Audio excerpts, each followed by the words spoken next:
start off with the currency redesign policy of the central bank. What is your take? The policy had visited pain and agony on the Nigerian people. And I am of the opinion that any policy, any law that will not bring succor to the people should be jettisoned and of course can be reviewed. But as it were, and especially with the pronouncement of the court, the Supreme Court, that status quo should be maintained.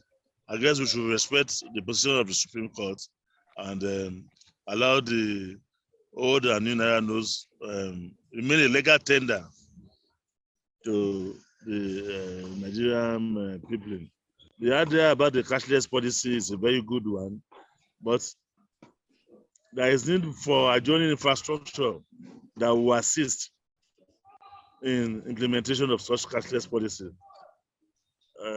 It's either the POS is not working or there is no network or network failure all the time. All these are affected the issue of this cashless policy and the swap issue. The governors of Kaduna, Madam Nasir El-Rufai, that of Zamfara and Kogi were the first to approach the court of the land, the Supreme Court, and the position of the court remains that status quo be maintained until the court is able to advocate on the issue. And I think we should respect the position of the law. Many experts have argued about the desirability of the policy but queried its timing and implementation. Do you belong to this school of thought? Like I said, that for the general features of any policy and law is the acceptability by the people that will operate the law. This singular policy is anti the people. The quantum of monies that were deposited by the Nigerian citizen relatively to that was released by the central bank, the ratio is just nothing to write home about. This creates unnecessary scarcity. And you needed this cash to access NAPEP, to access Okada, to get, to put food on your table, especially even vegetable from the farm and what have you. And I don't think the idea of transfer will suffice in the circumstance. So it is really, really killing, it's eating hard on the people. And if you add that to the scarcity of the petroleum too, you know that this idea that is relatively new to our body policy calls for time, calls for advocacy, so that the people can buy in, understand, and get to know what exactly is intended of this cashless policy. But not for, I mean, our president had been there for 8 years. Why is it that why are we now running to a cashless policy just few months to the expiration of this tenure? It sounds suspicious, and especially that it is anti the people. It is visiting pain and agony on the people. That majorly is the onerous. That majorly is my curiosity. President Muhammadu Buhari has announced that 200 Naira old notes be in circulation along with the new Naira notes. Do you think this will assuage the hardship being faced by the people? You see, there is a pronouncement by the highest court of the land. The president cannot begin to be selective on which to conform and which not to conform. It's either you are conforming with the judgment or the pronouncement of the Supreme Court, or you are not conforming. There are no two ways. There is no middle line. So the idea about 200 and over 200 is a subtle invitation to anarchy. And you might be setting a very bad precedent in our body policy as a people when we begin to disrespect the highest court of the land. It means the president has disobeyed the Supreme Court's ruling directing that all old notes being used, pending its determination on the suit brought before it by state governors. until when we will see all these things in practical terms, not on this paper, what have you. You go around the cities, go around everywhere. You see multitude of people or the banks, you see at the POS centers, nothing is working. The monies are not there. That's a fact. So let's see in practical terms, this their provision. Let's see it. Let's assume. Let's see that what they are doing is in pragmatic terms, in practical terms, as it assuage the sufferings of our people. You know, that is when we can begin to say they are sincere in what they are saying. It's not enough to just sit down in your office and reading out directives and the directives that does not transcend to pragmatic practical terms. It's not just acceptable. That's majorly is my opinion. We should try to be respectant of law. If we don't respect law, life tends to be short and brutish. It is law that is a precursor to a better society. We should respect the Supreme Court. And I think we should commend the likes of Malam Nasru El-Rufai, who happens to be the champion of the masses in this circumstance, for approaching the court with his colleagues to ensure that we live a normal life, you know. And nobody has taken laws into their hand. The governors approached the court, and there was a pronouncement from the court, you know. And the executive should respect the position of the court. That is the only solution to our problems or our issues. The House of Representatives did intervene when it was clear the currency swap was bringing untold hardship to the people. But as things stand, it doesn't seem it achieved anything meaningful. Well, the House is a very dynamic one under the leadership of Femi Gbadagbamila. He has made press releases. He set up a committee headed by the majority and meet with the central bank governor. I will continue in that slide. We will not be tired as a people, as a house that is pro the people. But what I'm just raising to our consciousness that an executive that will not respect the position of the house, an executive that will turn his back to the position of the Supreme Court is actually leading us into anarchy, and it's a very, very dangerous trend. Did you agree with your governor for joining in the suit challenging the federal government's deadline on the currency swap? Absolutely. The governor didn't say that anybody that will not even see that money as a legal tender will be prosecuted. We should not visit pains to ourselves. Let's continue to spend this money since we have the backing of the Supreme Court so that we will lessen the pain on our people. You know, there is a mutual suspicion amongst our people. They are in pain. They are suspecting that the money is no longer a legal tender. But with the position of the Supreme Court, I can tell you that it remains a legal tender. And my governor had said that anybody that will not respect the law as envisaged by the Supreme Court will be prosecuted.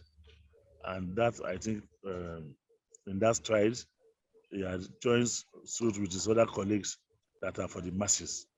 And I think we should give him kudos and all other colleagues, all other governors for standing with the people in this period of pain and agony. The Supreme Court has not made a judgment. It's still, the matter is still in the court. He has not really advocated on this. It only said that status quo will remain pending the time that a judgment is or a pronouncement is made. So we should respect the process. We should respect the process of the court. Like I asked you, that what is the essence? Why are we so much in another these 3 months? This is our government that has been there in the past 8 years. Why are we just sleeping and waking up for once and coming up with the swap, the cashless policy, as if after this time there will be no Nigeria? No. Now that you have even come up with the concept and an idea, you can see in clear terms that it's really affecting not just the downtrodden, even the highbrow in society, no catch on anybody, you know.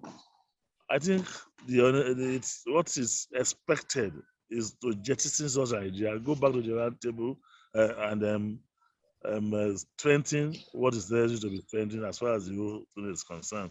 One is of the opinion that the very first step should have been advocacy, introducing this new concept to the people, especially those in the hinterland, in the villages, and bringing up, setting up necessary infrastructures that will support the idea about the cashless policy. That, I think, should have been the very first step before this implementation. Advocacy, introducing this new concept to the people of the Nigerian nation, and providing necessary infrastructures, enabling the environment, including banks in the hinterland, in the villages. That's majorly is even the banking culture of our people. You ask how many people even have a bank account. That will even surprise you. So there are still a lot of steps that needs to be reached before getting to some of these opposite. The networks are not there, the POS are not working, it's always failure, it's always hanging, and so many more. All this needs to be looked into before we can get this cashless to swap concept right. We have seen protests in parts of the country over the Naira Redesign policy. Is that really the way to go for Nigerians? Should violence be the only solution? No, not at any time. But again, you must agree with me that sometimes some of these things are sponsored by people that really want to create chaos in the nation. So my prayer to our youth is that they should remain civil. The governors, as well as the governor of Lagos State, is working hard to ensuring that normalcy is returned to our financial system, to our day-to-day economic activities. So we should give them time. We will stand to gain nothing if we engage in wanton destruction of life and properties. When that happens, what is actually needed to be solved will be left. We will be going about trying to solve a peaceful atmosphere, whilst the issues still remain. So allow the government support them by ensuring that we are not used as an instrument of violence. Violence will not solve anything. We'll still come back and sit down, especially now that the governors are on the one page trying to tackle these issues frontally, jaw with the federal government to get in a position that is for the masses. We should support them, not. Does it look like your party, which is in power, is desirous to win the forthcoming elections with this development? Obviously, I said it severally that where politics stops, governance starts. Now, it shows the dynamics of the people of my party. If we see issues that will be anti the masses, we'll speak up, we'll speak out without minding which party it belongs to. It doesn't have any party coloration. It's about the issues. We'll discuss, we'll debate, and get an equilibrium, get it right. So, as it were, even the parties that went to the governors that were at the front of going to court, we have on my party. Madam Ledu Nasiru El-Rufai is from APC, Babajide Sanwo-Olu is an APC, the governor of Kogi is an APC member. So it shows that we are very, very much particular about the people and the people of the Nigerian nation, and not politically inclined. Like I said, where politics stops, governance starts. It is governance that we are discussing now, and not politics. So it will only add value to the chances of my party and the candidate of our party, Ashwaji Bola Ahmed Tinubu. It shows that we will speak up where things are not going right, even when it's from our party, which is good for the Nigerian nation. So tell us about the chances of your party as we go into the elections. Do you foresee the possibility of a runoff? The flag bearer of our party, Ashwaji Bola Ahmed Tinubu, is one that have been tested and trusted. You see, if you are a new entrant and you want to go into office, you begin to procrastinate and say, I want to do this, I want to do that. But if you have been in government before, the reference point is always this is what I have done earlier. You make reference to what you have done as an indicator to what you are capable of doing in your new quest. Ashwaji Bola had made Benunu tame the Atlantic Ocean that would have swept away the whole of Victoria Island. It's turned that adversity in that area to prosperity. We have the Office of the Public Defender in Lagos that will stand for the downtrodden who seek redress in court, where they don't have money. They go Office of the Public Defender, they call it, you know. We know how Waits used to adorn all the roads of Lagos before the advent of Ashwaji Bola and Benito. Is it the last mile issue? Is it the light rail? I can begin to count and count and count. And his hallmark, the major hallmark of this personality is human capital development, and that majorly is the hallmark of modern day leadership. That is his high point as to any of his colleagues. You can begin to count the number of people that have gone through this man and that are doing well in governance today. And I must be quick to add that Lagos State of over 26, 27 million population is a mini Nigeria. And everybody that lives in Lagos go back to their state to, even when it is the festive period and they want to convert what they have seen in the state, and they want such to be replicated. And that is one of the major high points for Ashwaju, that the people of the various states of the Nigerian, the 36 states of the nation, are all, they all habit in Lagos, and they go back home praying that their state is like Lagos, and nobody wants to miss such opportunity. He has what it takes to just replicate what we have in Lagos to the various states of Nigeria, and that gave him an edge. How do you think all these qualities of the APC's presidential candidate are in public glare for the electorate to act upon? That exactly is the point I'm putting to you, that in Lagos State, you have all people of the various states living in Lagos, or in Nigeria, living in Lagos State. And they have seen the infrastructure. Don't forget, you don't need visa to come to Lagos. They see the essence of good life, new idea of modern city plan, ideal serenity, and so many more. And they go back home every Christmas, every festivity, and they tell the people, see, Lagos has since been a model. Even while I was in Lagos Assembly, I knew most states from the east, from the north, that wants to come and copy, replicate some of the things we are doing in Lagos as a study guide.